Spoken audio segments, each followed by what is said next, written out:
skoro posral kvôli tomu, čo si zjedol. Stavím sa, že keď si začínal behať, tak sa ti často stávali alebo stávajú problémy s akutnou námahou indukovanou gastrointestinálnou dysreguláciou s manifestnou urgentnou defektnou symptomatikou. Jednoducho povedané, že si sa skoro posral kvôli tomu, čo si zjedol. A keďže táto téma mi je veľmi známa vďaka pokusom ako guláš pred intervalmi, dve smotany pred najdôležitejšími pretekmi sezóny, kebab bageta s pikantnou omáčkou pred tempáčom a jablkový mušt pred 12 minútovkou, tak uznajte, mám o čom rozprávať. Teraz ti v jednoduchosti vysvetlím, čo pred behom jesť a čo nejesť. Máme tri hlavné zložky: sacharidy, tuky, bielkoviny.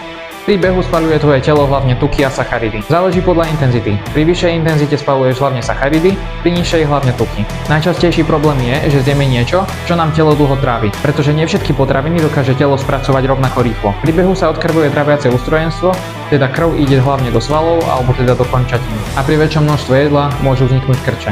Preto, keď vieš, že pôjdeš behať, nemal by si jesť žiadne jedlá, kde je viacej tukov a bielkovín. Nič sa nestane, keď ich tam bude kúsok, ale kuracie prsia pol hodinu pred behom ti teda neprospejú. Tuky a mastné jedlá, ako napríklad ten guláš, by som obmedzil aspoň na 6 hodín pred behom.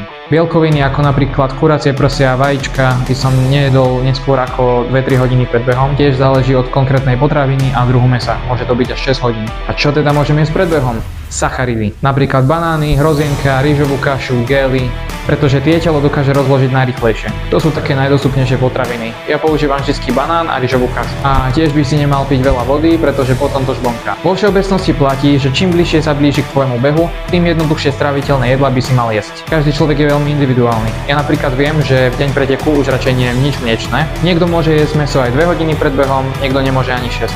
Dôležité je si to odsledovať v tréningoch. Telo je tiež rôzne zvyknuté prijímať sacharidy. Niekto príjme v pohode 2 gély za hodinu, to je nejakých 60 gramov sacharidov, a niekto sa z toho hneď pozvracia. Nikdy neskúšaj stravu a nové gély na pretekoch. Dokonca ani nemeň stravu ráno pred pretekmi. Telo na to vôbec nemusí reagovať pozitívne.